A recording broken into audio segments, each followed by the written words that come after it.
Welcome to my 6th Gangstalking targeted individual video. Nice to get to anybody who's paying attention, keep an eye on me. So, you gotta kind of wonder about us, whether we're gonna make it sometimes, because really anything could happen. So I hate to just get your attention and then disappear where you needlessly.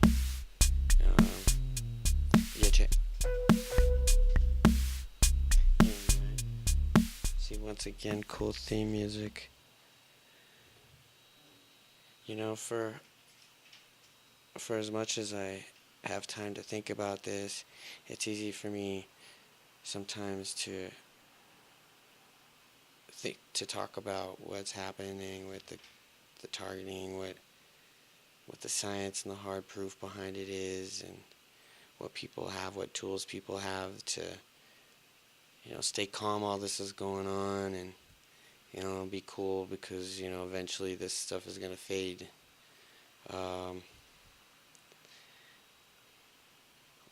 What I wanted to mention tonight was that I went to a keto class tonight, and I always feel better going to a martial arts class. So I had strict martial arts training when I was a kid, and tenets and philosophies were instilled and programmed into me along with a strict martial discipline.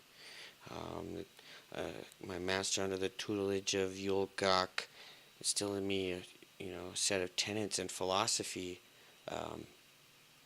And because of the way they were instilled into me, they're resolute. I'm not soft. I know how to stand up when it's time for me to be hard about something. When it's time for me to stand up for something, that's what I'm going to do. I really like Aikido, though. I like it because it gilds itself. It's really noble. It's really altruistic and the ideal. Aikido is like an ideal that I move towards, and I always struggle towards, because it's so graceful. The chivalry, the idea that this is the high end of that samurai philosophy.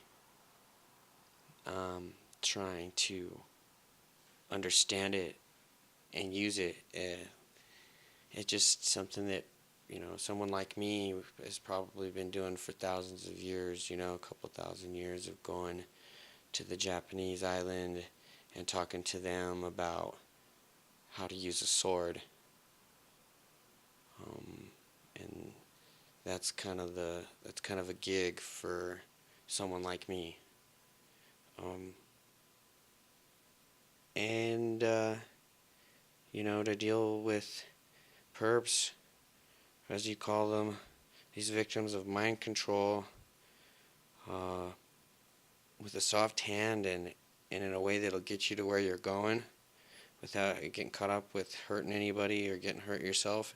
It's pretty handy that way, because I'm still not convinced that a lot of the perps are really are really sovereign, or really making choices for themselves. I think if they had a chance to think about it, maybe if they had a chance to make a choice, that they might do something else, but the expanse of the project is outstanding, and the reason that people are so easily and readily subjected to it is because they don't have the knowledge of the tools to deal with it. They will have no idea. It's like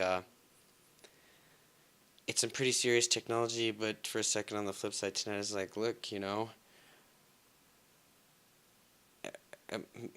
government black operations have a lot of really sticky things about them. You have to be willing to accept, to be a part of, or be around, or learn about.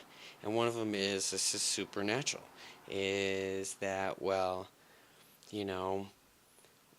try as we may to maintain control over people who wield terrible black magic is one of the hardest things anybody could ever attempt or even try to do. And the reason it works so well on people is because they will not accept that that's what happened. And they can't accept what really happened.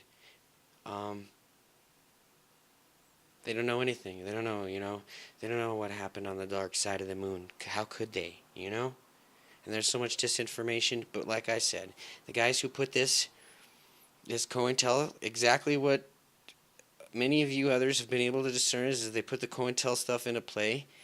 These are old men.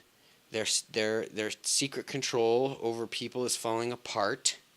And in acts of desperation, cunning, and cleverness to hold on to what their ill-begotten gains, they have abused to every extent the program that they have, and they knew from the beginning that program almost never yielded good results, and that at best they could hope for was generally submissive slaves from it. Because you could use the bomb, but the bomb knocks all the buildings down. You could use the gas, but the gas and the anthrax leave all the corpses around. Well, if you could just use the mind control weapon, well, not only would you have all the resources and all the buildings at play, but you would also have someone to, some kind of slaves to maintain the infrastructure while it's exploited and while it's sacked. But I digress. You know what it is? It's something I like I say, it's for everybody who listens. I just say again, regardless of what you know or believe, I don't care if you've been targeted. I understand, but for me, Jesus Christ is my friend, and though when I see him, I only see his back because I'm usually following him where he's going, and he only talks to me over his shoulder. But I promise you, he's my friend and he laughs hard with me. He is the Nazarene. That's the dude. Okay, so I'm gonna do this. I'm gonna do this because I burn. I'm gonna relax. My ankle's killing me anyway. I'm gonna try and relax a second. Hold on. How about some beat? I'll even break it. It was that one. Kind of funky. Analog.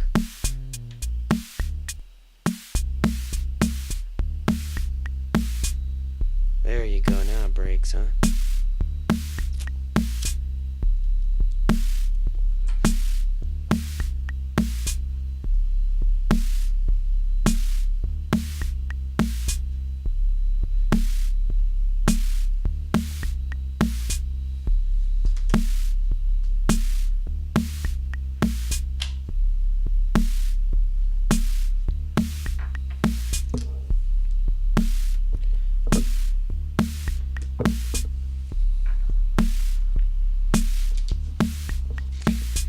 I'm at the Book of Esther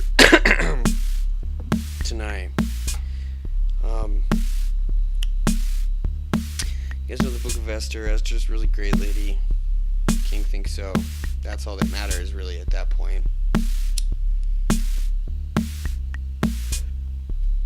She's Jewish. She has a brother named Mordecai. Mordecai's a slick nut. Takes care of business. Handles things directly. There's other guy, his name's Amon. He's just insanely jealous and ruthless. So the idea is Amon engineers the destruction of all the Jewish people in the kingdom, and he's about to do that, and he's trying to do that. So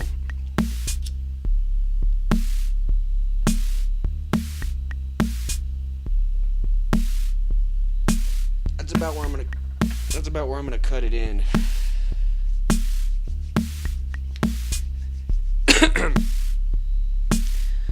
When Mordecai learned all that had been done, Mordecai rent his clothes and put on a sackcloth and ashes, and went out in the midst of the city, wailing with a loud and bitter cry. He went up to the entrance of the king's gate, for no one might enter the king's gate clothed with sackcloth. And in every province, wherever the king's command and his decree came, there was great mourning among the Jews, with fasting and weeping and lamenting, and most of them lay in sackcloth and ashes as well. When Esther's maids and her eunuchs came and told her, the queen was deeply distressed, and sent garments to clothe Mordecai. so that he might take off his sackcloth. But he would not accept them.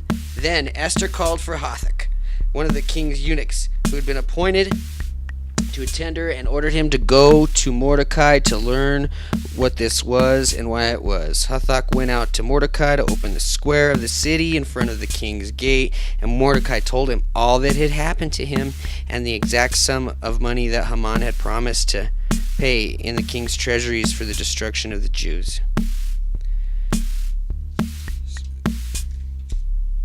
Now this carries on. I'm going to 9 now.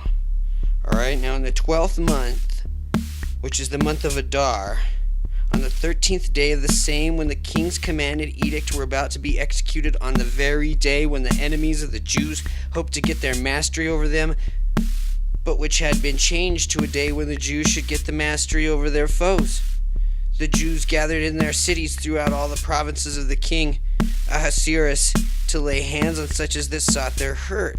No one could make a stand against them, for the fear of them had fallen upon all peoples. All the princes of the provinces and the satraps, I don't know that one, and the satraps and the governors and the royal officials all helped the Jews, for fear of Mordecai had fallen upon them.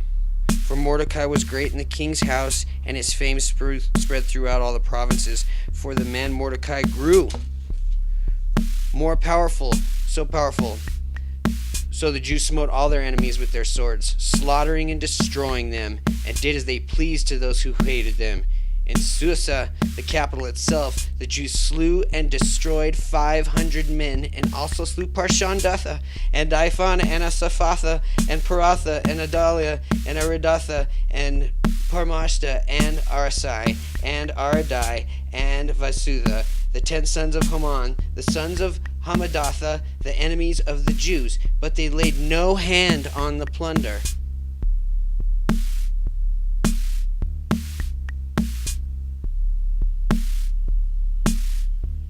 Pretty good story. Tell my TIs, one of these days we could just sit around and read Psalms, and I'll slap each other on the back. There's little consolation from anyone but God for what happens and what's going on in the world today, what happens to people. But the Father has assured me the line is plumb. Racha Hadesh. Live with the Spirit, Be accepting and calm. Like Master Yuji always says, be relaxed.